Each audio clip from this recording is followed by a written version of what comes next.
गूगल+now.com पर आपका एक बार फिर से स्वागत है।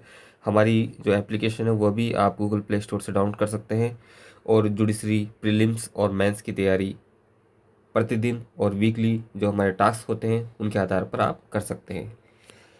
तो लीगल बज़ जजमेंट में आज सुप्रीम कोर्ट का महत्वपूर्ण जजमेंट कैलाश बेन महेंद्र भाई पटेल एवं अन्य बनाम महाराष्ट्र राज्य और अन्य का मामला है। इस मामले में सुप्रीम कोर्ट ने दोहराया कि चार्जशीट दाखिल होने के बाद भी आपराधिक कार्रवाई को जो रद्द करने पर जो प्रतिबंध है वह नहीं है। जस्टिस पीएस नरसिम्हा और पंकज मित्तल की पीठ ने आरोपी के खिलाफ घरेलू क्रूरता का मामला खारिज करते हुए यह फैसला सुनाया। उन्होंने कहा कि चार्जशीट दाखिल होने के बाद भी आरोपी के खिलाफ कोई नए आरोप नहीं मिले। आरोप वही रहे जो प्रथम सूचना रिपोर्ट में थे।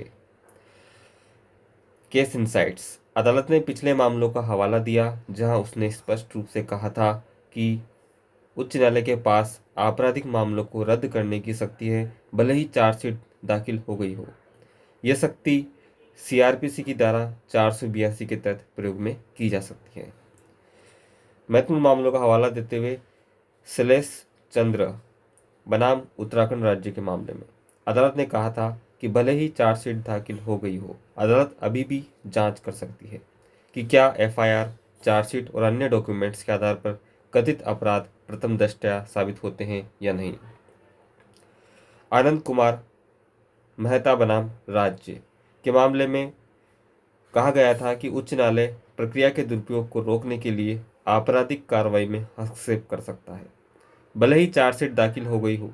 ऐसा तब किया जा सकता है जब अदालत मानती है कि चार्जशीट आरोपी के खिलाफ कोई अपराध नहीं करता है। आनंद कुमार मेहता के मामले में कहा गया था कि धारा 482 सीआरपीसी के प्रावधानों में ऐसा कुछ भी नहीं है जो अदालत की शक्ति को केवल एफआईआर के चरण तक सीमित करे। अदालत इस शक्ति का प्रयोग तब भी कर सकती है जब निष्कर्ष रूप से आवेदन निचली अदालत के पास लंबित पड़ा हो। यह अनुचित होगा कि किसी व्यक्ति के खिलाफ शुरू की गई कार्रवाई को एफआईआर के चरण में हस्तक्षेप किया जा सकता है, लेकिन यदि वह आगे बढ़ गए हैं और आरोपों ने चार्जशीट का रूप ले लिया है तो नहीं।